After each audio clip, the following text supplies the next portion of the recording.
On fait tous des erreurs, mais celles-ci peuvent te coûter des milliers d'euros. Oui, tu as bien entendu, des milliers. J'étais partie pour faire une vidéo intitulée 30 erreurs qui te font perdre des milliers d'euros et finalement j'en ai listé 60. 60 erreurs qui te font perdre des milliers d'euros. Je vais donc te dire les 60 erreurs que j'ai identifiées et pour chacune te donner une solution. Ce ne sera pas des solutions magiques, tu auras une part de boulot à faire, mais voilà, à chaque fois je pars du principe qu'une erreur, une piste de solution, et à toi de bosser dessus si tu veux la résoudre. Alors qu'on soit bien d'accord, tu ne fais pas chacune de ces 60 erreurs. Mais moi, j'en ai fait beaucoup. Je me dis que ça doit être le cas aussi pour beaucoup de monde et c'est pour ça qu'aujourd'hui, je te les partage afin que tu puisses y remédier et économiser beaucoup d'argent. Vidéo. On va commencer cette liste d'erreurs qui te font perdre des milliers d'euros par les erreurs budget. La première erreur, elle est simple, tu ne fais pas de budget. Tu dépenses tant que ta carte bleue passe et le 15 du mois, c'est déjà la fin du mois pour toi. La solution, simplement faire un budget. C'est pas si compliqué. Si possible, fais un budget base zéro et si tu ne sais pas comment faire, regarde dans la description. La deuxième erreur, tu ne regardes jamais tes comptes. Tu n'ouvres jamais ton application bancaire pour regarder tes comptes. Du coup, tu ne sais pas combien il te reste d'argent, combien tu peux dépenser. En plus, comme tu fais pas de budget, voilà, à la fin du mois, tu te retrouverais crack, alors que la solution, ça prend 5 minutes par semaine de faire un point sur ses comptes.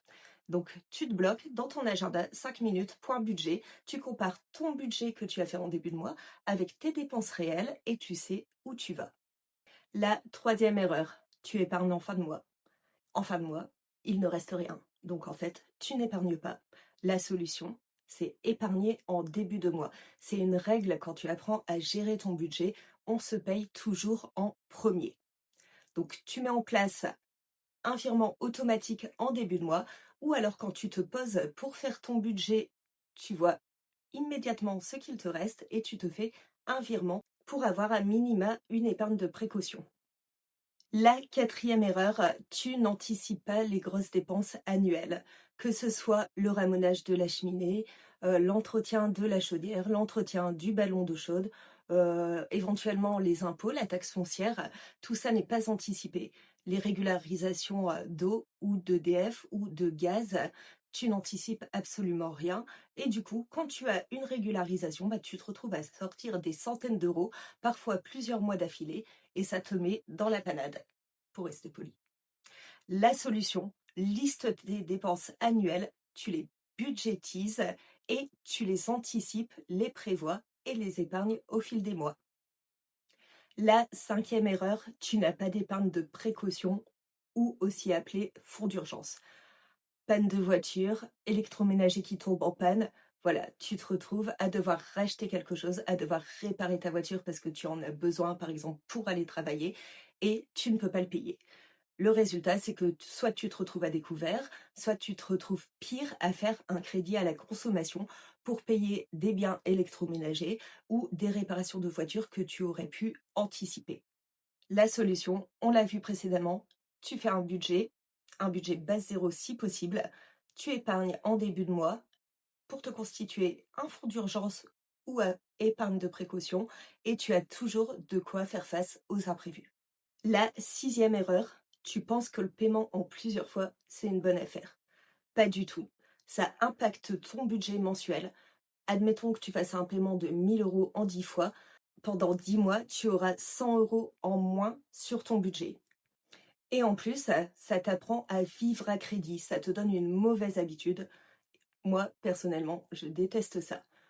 La solution, tu épargnes 100 euros par mois pendant 10 mois et ensuite tu peux payer cash ton achat à 1000 euros. La septième erreur, tu achètes parce que c'est en promo, parce que c'est une bonne affaire. Mais tu achètes quelque chose dont tu n'as pas forcément l'utilité, tu n'as pas forcément besoin. Ça s'apparente à de l'achat impulsif parce que c'est en promo, parce que c'est une bonne affaire.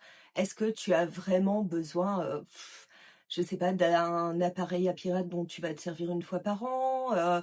Est-ce que tu as vraiment besoin, d'un appareil d'épilation, au laser alors que tu vas t'en servir une fois, puis, que tu l'oublieras au fond d'un tiroir? La solution ici, c'est de faire un achat réfléchi et raisonné. Donc, tu diffères ton achat, tu prends le temps de réfléchir, de faire la différence entre envie et besoin, et ensuite, tu achètes ou tu n'achètes pas. On achète en conscience. Ce qui nous amène à la 8e erreur, acheter par envie plutôt que par besoin.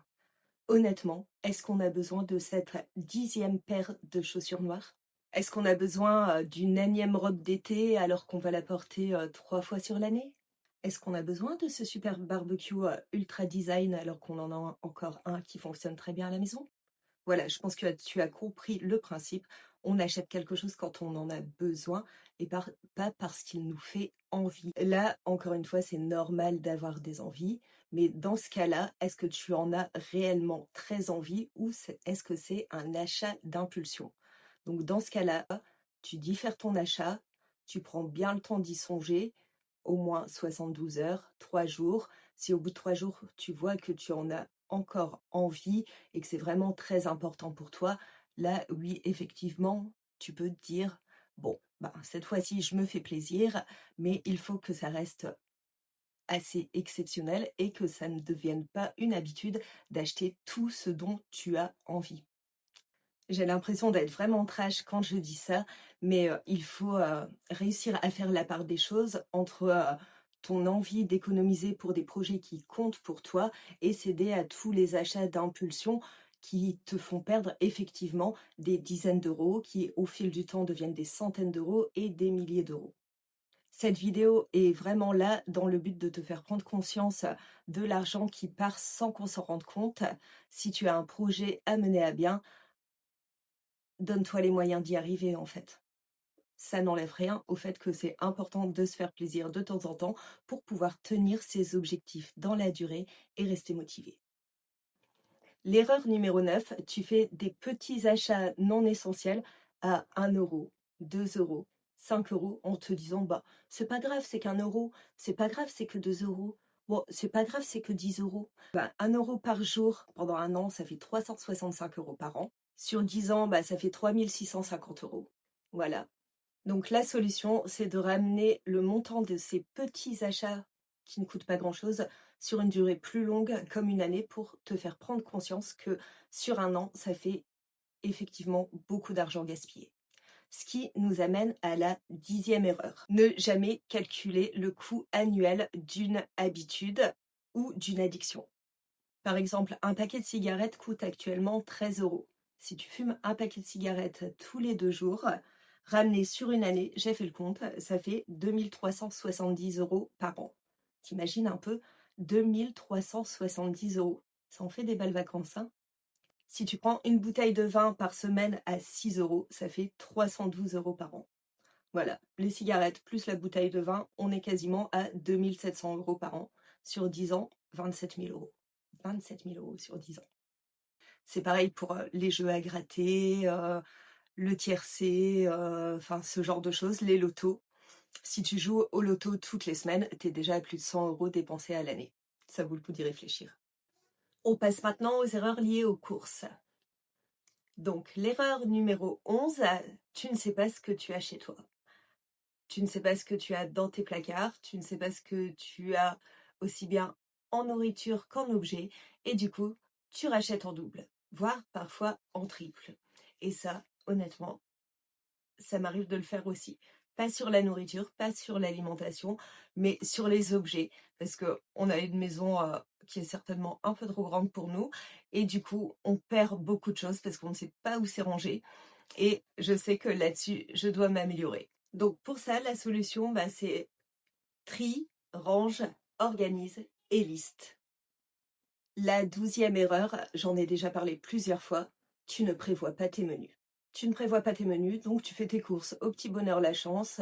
Résultat, tu achètes des choses que tu n'utiliseras pas et que tu gaspilleras, ou tu achètes des choses dont tu n'as pas besoin. La solution, fais tes menus à la semaine, comme ça tu fais tes courses une fois par semaine, en fonction bien sûr de ce que tu as déjà chez toi. La 13e erreur, tu ne fais pas de liste de courses, parce que effectivement tu ne sais pas ce que tu as chez toi, donc tu ne fais pas de menu à la semaine, donc tu ne fais pas de liste de courses.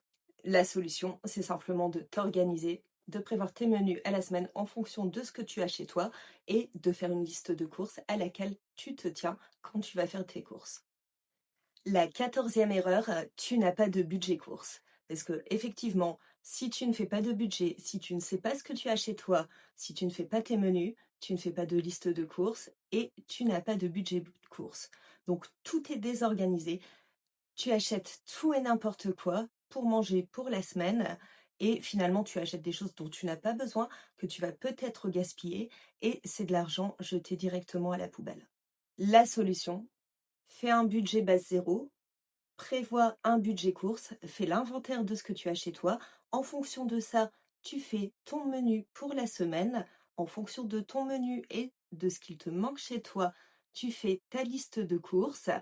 Tu fais tes courses en utilisant le système des courses à points. Et si tu ne sais pas comment faire, je te laisse regarder dans la description. Il y a le lien vers mon kit budget XXL qui reprend tous ces outils que j'utilise au quotidien. La 15e erreur qui concerne toujours les courses, tu fais tes courses au jour le jour ou plusieurs fois par semaine. Le souci quand on va au supermarché plusieurs fois par semaine, c'est qu'à chaque fois, on est tenté de prendre un petit truc en plus. Ah tiens, ça à 2 euros. Ah tiens, ça à 5 euros. Et ça revient à la même chose dont on parlait un peu plus tôt, c'est-à-dire que des petits achats de 1 ou 2 euros plusieurs fois par semaine, mis bout à bout, ça s'accumule et ça peut vite faire des dizaines d'euros, voire sur l'année des centaines d'euros. La solution, c'est simplement de prévoir et d'organiser tes courses au supermarché une fois par semaine avec un budget prévu à l'avance. La 16e erreur, c'est de ne pas comparer les prix au kilo et les prix entre les grandes marques et les marques distributeurs. Si tu achètes des produits de grandes marques, sache que tu payes une grosse partie de l'emballage et du marketing. Le marketing est là clairement pour te faire dépenser. Il n'est pas là pour te faire du bien, pour faire du bien à ton porte-monnaie. C'est l'objectif des marques est de te faire dépenser. Alors que bien souvent, les marques distributeurs sont produites dans les mêmes usines et ont les mêmes qualités que les produits de grandes marques. La solution, c'est forcément de commencer à comparer les prix au kilo. Tu vas pouvoir avoir des écarts très importants et aussi de comparer les produits de grandes marques avec leur équivalent en marque distributeur.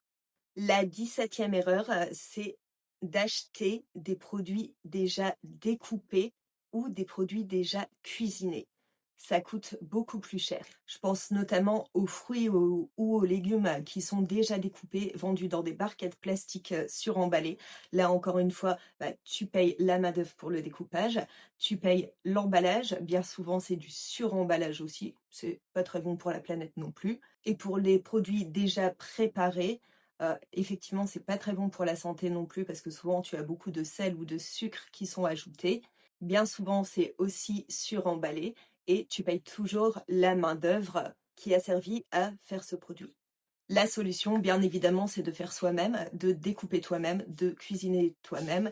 Et si tu n'as pas le temps, pense aux fruits et légumes surgelés. Moi, j'en ai plein mon congèle et souvent, ça me sauve la vie. Quand j'ai la flemme de cuisiner le soir, c'est déjà découpé, ça fait gagner un temps fou. Et en plus, avec la congélation, les vitamines des fruits et des légumes sont conservées. C'est tout bénef. La 18e erreur, c'est de ne pas acheter de date courte. Si ce sont des produits que tu utilises, n'hésite pas à acheter des dates courtes. Qu'il s'agisse de la viande, moi j'achète énormément de pâtes brisées, de pâtes feuilletées, de pâtes à pizza en date courte et je les congèle tout simplement. Mon congélateur est mon meilleur ami pour profiter des bonnes affaires. On trouve souvent des aliments à -30, -40% et ça fait faire de belles économies sur la durée. Bien évidemment, on n'achète pas de produits à -30 ou -40% qu'on n'utilise pas.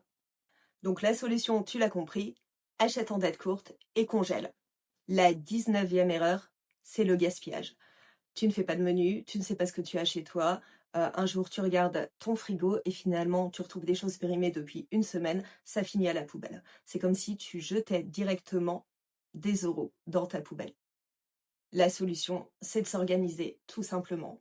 La 20e erreur, tu n'entretiens pas ton logement ou même tes affaires. Qu'il s'agisse de l'entretien de ta chaudière, de ton ballon d'eau chaude, de l'entretien du ramonage de ta cheminée, sont des choses qui peuvent te causer des pannes ou des problèmes qui peuvent vite chiffrer. La solution, elle est toute simple, prévois, budgétise et entretiens régulièrement. L'erreur numéro 21, tu reportes les petites réparations. Le résultat, les choses s'abîment de plus en plus et finalement, ce ne sont plus de petites réparations, ce sont de grosses réparations qui coûtent forcément beaucoup plus cher. La solution, liste, planifie, budgétise, répare. La 22e erreur, et je souris parce que je l'ai faite il y a moins de 2 ans, tu achètes des meubles bas de gamme qu'il faudra vite remplacer parce qu'ils vont vite s'abîmer. Je l'ai faite il y a 2 ans, j'ai vu, une table basse de salon, enfin super belle, super design machin, mais, en MDF, recouvert, enfin voilà, d'un film, bidon qui ressemble à du bois, mais qui est pas du tout du bois et je crois qu'en 6 mois, elle était déjà morte. Bon, depuis on a recollé 2-3 trucs, on fait avec, en attendant d'en trouver une qui nous plaise un peu plus. Mais comme vous le savez, comme j'en ai parlé dans ma dernière vidéo, je vais souvent à la ressourcerie, donc j'attends d'avoir un coup de cœur pour une table basse de meilleure qualité. Donc pour ça, la solution, c'est d'économiser pour avoir le budget pour acheter de meilleure qualité ou, vous le savez, acheter d'occasion, mais plus solide et de meilleure qualité. On arrive aux erreurs qui concernent la voiture. Tu n'entretiens pas régulièrement ta voiture. Résultat, elle tombe en panne et là, ça te coûte des centaines, voire des milliers d'euros. Parce qu'on sait que les pannes de voiture, ça coûte toujours un bras. La solution, provisionne régulièrement une enveloppe réelle ou virtuelle ou une épargne entretien voiture et fais tes entretiens de voiture régulièrement en temps et en heure pour éviter d'avoir des pannes trop coûteuses. La 24e erreur, tu ne compares pas régulièrement ton assurance auto. Et ça, moi je dois le faire à la rentrée, je dois revoir mon assurance auto. Elle ne fait qu'augmenter d'année en année, tout comme mon assurance habitation d'ailleurs. Et je dois revoir mes assurances en début d'année. Je suis sûre qu'il y a des dizaines d'euros d'économies à faire par mois. La solution, revois tes assurances, peut-être pas une fois par an parce que c'est beaucoup, mais une fois tous les 2-3 ans, ça me semble essentiel. Et n'hésite pas à négocier si tu as ton assurance habitation avec ton assurance voiture, avec ta mutuelle chez le même assureur. Parfois, il y a des packs, des moins 10, moins 15%. Et si ton assureur ne le fait pas, demande-le. Il ne faut absolument pas hésiter à faire jouer la concurrence et à négocier dans ce cas-là. La 25e erreur, tu gardes une voiture trop chère à entretenir alors que tu n'en as pas les moyens.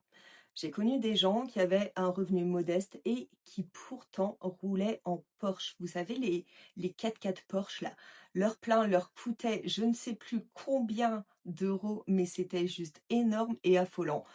Changer un pneu, c'était pareil, tu changes un pneu, forcément tu dois en changer deux, ça leur coûtait un bras. Bon, finalement, ils ont eu leur Porsche quelques mois et après, ils l'ont revendu à cause du coût de l'entretien. La solution, c'est de ne pas oublier qu'une voiture a pour mission de te conduire d'un point A à un point B sans tomber en panne, sans te coûter trop cher. Donc voilà, si tu dois changer de voiture, n'hésite pas à le faire pour le bien et l'équilibre de ton budget et de tes futurs projets. La 26e erreur, tu prends la voiture pour des petits trajets que tu pourrais faire à pied, en trottinette, à vélo.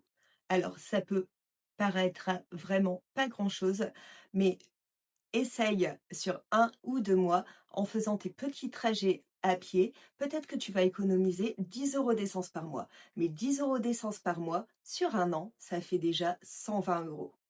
Et au prix actuel de l'essence, c'est possible que tu économises un peu plus que 10 euros par mois. On arrive aux achats du quotidien. Donc la 27e erreur, tu achètes des objets dont tu n'as pas vraiment besoin parce que tu as vu une pub ou un influenceur en parler. On revient à l'histoire du marketing.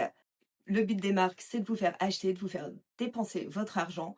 C'est pas de vous faire ressembler aux gens ou de tenir les promesses qu'il y a dans les pubs. Donc encore une fois, raisonnez en termes de besoin. Posez-vous la question, est-ce que j'ai vraiment besoin de cet objet ou pas? Prenez éventuellement un temps de réflexion de 3 jours minimum. Et la solution, attention, pensez à France Gall et à sa chanson Résiste. Prouve que tu existes et prends conscience que le marketing est là pour te faire consommer, pas pour t'enrichir, au contraire. On est d'accord, je pourrais jamais faire The Voice. La 28e erreur, tu achètes systématiquement la dernière version d'un produit ou le dernier truc à la mode. On va prendre pour exemple le téléphone, là, le dernier qui coûte un SMIC, tu vois, alors que toi, ton téléphone fonctionne toujours, mais tu as envie d'avoir le dernier parce que tu as vu plein de pubs sur Internet, à la télé, et encore une fois, c'est notre, pas copain, le marketing qui te donne envie d'acheter. Et il faut savoir que la mode a exactement le même objectif que le marketing, c'est de te faire dépenser. Alors, ne te fais pas avoir. Encore une fois, réfléchis à ton envie d'achat. Est-ce que c'est une envie? Est-ce que c'est un besoin? Par exemple, le téléphone, si ton téléphone fonctionne encore, que toutes les fonctions de ton téléphone que tu utilises sont encore en bon état, quelle est la raison pour laquelle tu vas acheter un téléphone qui va t'appauvrir plutôt que de garder ton téléphone qui fonctionne encore très bien? Donc pour résumer, la solution, c'est de ne remplacer uniquement ce qui n'est plus en bon état d'usage. Ce qui nous amène à la 29e erreur. Tu achètes un objet à plusieurs centaines d'euros sur un coup de tête. Je pense à moi, à mon envie d'avoir un super aspirateur balai là, qui coûte plusieurs centaines d'euros.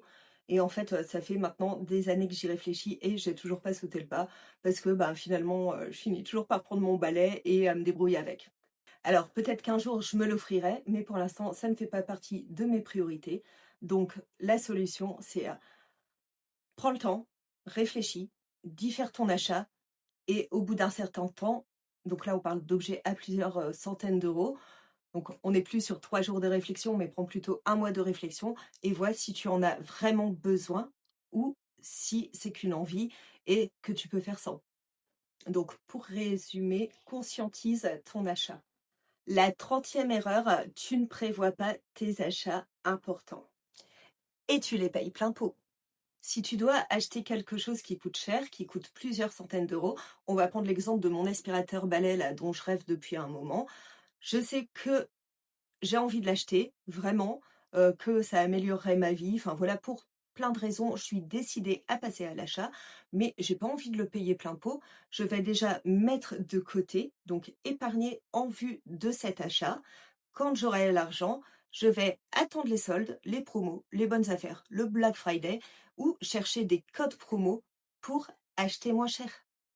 Donc la solution, c'est simplement d'attendre, d'épargner et de chercher les bonnes affaires pendant les soldes, les promos pour gagner encore quelques dizaines d'euros.